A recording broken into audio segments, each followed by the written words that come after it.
ఓం శ్రీ గురుభ్యో నమః. Welcome to tree media. రానున్నది సమ్మర్, చాలా వేడి అధికంగా ఉంటుంది. మనం తీసుకునేటువంటి ఆహార పదార్థాల్లో కూడా వేడి అధికమయ్యిందా? మెయిన్ సమస్య, చాలామంది సఫర్ అయ్యేటువంటి సమస్య పైల్స్ సమస్య. ఈ పైల్స్ అనేది మూలశంక మరియు హెమరాయిడ్స్, మొలలు, హర్షమొలలు, ఈ విధంగా మనం చెప్పుకుంటాము. ఈ యొక్క సమస్య అనేది మనకి వాతావరణంలో వేడి పెరగనగానే పెరిగిపోతుంది. కాబట్టి ఆహార పదార్థాలు మనం చల్లని వాటి మీద ఫోకస్ చేస్తూ ఉండాలి. నాన్ వెజ్లో అధికమైనటువంటి స్పైసీ ఫుడ్ అనేది తగ్గించి రా ఫుడ్కి ప్రిఫరెన్స్ ఇవ్వాలి. కొంచెం మజ్జిగ, సబ్జా, బార్లీ లాంటి వాటిని అధికంగా తీసుకునేటువంటి ప్రయత్నం చేయండి. అలాగే మీరు తినేటువంటి కూరగాయల్లో కూడా ఎక్కువగా పీచు పదార్థాలు ఉన్నట్ల మీద ఫోకస్ చేయండి. అసలు పైల్స్ సమస్య అంటే ఏంటి, దీన్ని ఎలా గుర్తుపట్టొచ్చో కూడా ఇప్పుడు మనం తెలుసుకుందాం.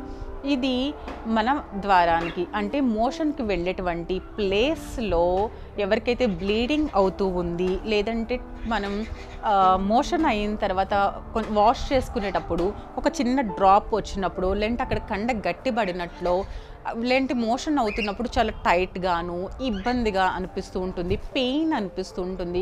ఇలాంటి లక్షణాలన్నీ కూడా దీనికి సంబంధించినటువంటి లక్షణాలే. సో ఎప్పుడైతే కనుక ఇది నాకు ఉంది ఈ సమస్య, లేదంటే మోషన్ అనేది సరిగ్గా మనకి రావట్లేదు, మోషన్ చాలా టైట్గా వస్తుంది అన్నప్పుడు చాలా ఫోకస్డ్గా ఉండాలి. చాలా కూలింగ్ ఐటమ్స్ మీద కనుక మనం వెంటనే ఇమీడియట్గా ఫుడ్ చేంజ్ చేసుకుంటే సరిపోతుంది.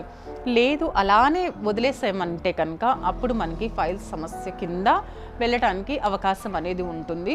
పైల్స్ సమస్య చాలామంది లేడీస్ ముఖ్యంగా ఇది గమనించిన వాళ్ళు చాలా భయపడుతుంటారు. ఎవరితో చెప్పుకోవాలి, గైనకాలజిస్ట్ దగ్గరికి వెళ్ళి చూపించుకోవాలంటే ఒక రకమైనటువంటి సిగ్గు బిడియం కూడా ఉంటుంది.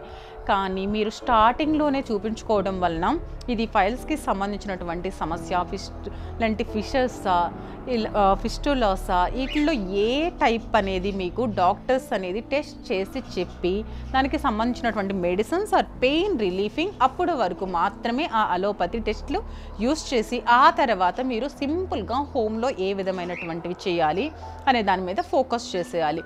మీరు సమస్యని కనుక చెప్పడానికి ఇబ్బంది పడి అలానే వదిలేసారా, సమస్య తీవ్రత అధికమైపోతుంది. తర్వాత లేజర్ ట్రీట్మెంట్స్, ఆపరేషన్స్ అంటూ రకరకాలైనటువంటి మెడిసిన్స్ అంటూ చాలా సమస్య అధికమైపోతుంది.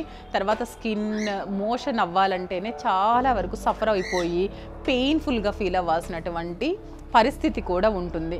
కాబట్టి దీనికి సంబంధించి ఇంట్లో మనం సింపుల్గా చేసుకోదగినటువంటిది హస్విని ముద్ర.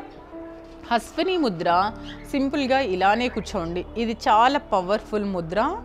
ఈ ముద్రలో స్పైన్ చక్కగా నిటారుగా ఉంచుకుని యానస్ అంటే రిక్టమ్ దగ్గర కూడా ఫోకస్ చేస్తూ యానస్ని టైట్ చేస్తూ, లైక్ మోషన్ వస్తే ఎలా మనం హోల్డ్ చేస్తాం సేమ్ లైక్ అలా హోల్డ్ చేసి బ్రీత్ ఇన్తో యానస్ని టైట్ చేసి ఉంచండి. మీరు ఎంతసేపు ఉంచగలరు అంతసేపు ఉంచి then slowly exhalation. Again inhale, hold, then exhalation. ఇది మనం బంద అంటాం. ఈ మూల్ బంద్ చేసేసిన తర్వాత యానస్ పాయింట్ని just tight and loose, tight and loose, tight and loose ఇలా చేస్తూనే ఉండాలి.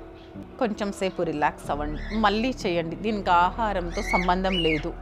చాలా సమస్య అధికంగా ఉంది. ఒక టబ్ వాటర్ తీసుకోండి, దానిలో చక్కగా మన యొక్క ప్రైవేట్ పార్ట్ ఏదైతే ఉందో అది మొత్తం మునిగేలాగా కూర్చోండి. లెగ్స్ ఎదరికి పెట్టేసుకుని ఆ వాటర్లో కనుక మీరు ఈ హస్విని ముద్ర చేస్తే ఇంకా ఈజీగా ఉంటుంది. మోషన్ ఫ్రీగా అవ్వడానికి కూడా చాలా హెల్ప్ అవుతుంది.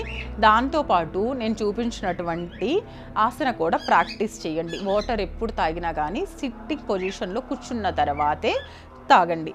సోఫాలో కూర్చుని లేదంటే గొంతుగ్గా కూర్చుని వాటర్ తాగితే ఇంకా మంచిది. చూడండి, ఈ విధంగా ఇలా కూర్చుని కనుక కొంచెం వాటర్ తాగితే ఇంకా బెటర్గా ఉంటుంది. మీకు మోషన్ ఈజీగా మలం అనేది పేగుల లోపల కిందకి జరగడానికి హెల్ప్ అవుతుంది. ఇలా కాస్తంత అవేర్నెస్గా ఇలా మలాసనలో కూర్చోండి. అలాగే నెక్స్ట్ ఆసన చూపిస్తాను. ఇవి రెండు చేసుకోవడం వలన పేగులో ఉన్నటువంటి మలం కిందకి జారడం అనేది జరుగుతుంది, ఈజీ మోషన్ అవుతుంది. సో దట్ ఈ ప్రాబ్లం అనేది అధికం అవ్వకోకుండా ఉండటానికి హెల్ప్ అవుతుంది. చూసారు కదా, పైల్స్కి సంబంధించి ఎలాంటి జాగ్రత్తలు తీసుకోవాలి, ఎలాంటి ఆహారం తీసుకోవాలి అనేటువంటిది చాలా జాగ్రత్తగా మీరు మీ యొక్క సమస్యని ముందుగా గుర్తించండి. గుర్తించడం వల్ల ఇది సమస్య గల పేరేంటో తెలుసుకోండి. దాంతోనే మీ యొక్క సగం సమస్య అనేది తగ్గిపోతుంది. తర్వాత ఎలాంటి ఆసనాస్ మన బాడీ టైప్కి చేసుకోవాలనేటువంటిది యోగా టీచర్స్ ఎక్స్ప్లెయిన్ చేస్తారు మీకు. హ్యాపీగా మనకి యోగా థెరపీలో దీనికి మంచి రిజల్ట్ వచ్చేటువంటి ఆసనాలు, అద్భుతమైనటువంటి ఆసనాలు ఎన్నో ఉన్నాయి.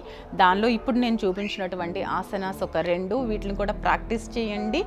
మరియు మీ యొక్క ఫ్రెండ్స్ అండ్ ఫ్యామిలీస్లో ఎవరైనా కనుక సఫర్ అవుతూ ఉంటే కనుక వాళ్ళని ఈ యొక్క వీడియోని వాళ్ళకి పంపించడం చేయండి. వాళ్ళకి చాలా హెల్ప్ అవుతుంది. ఈ యొక్క ఆసనం మీకు నచ్చినట్లయితే కనుక like, subscribe to our channel. మరి ఒక ఎపిసోడ్లో మనం మళ్ళీ కలుద్దాం. అంతవరకు సెలవు. నమస్తే.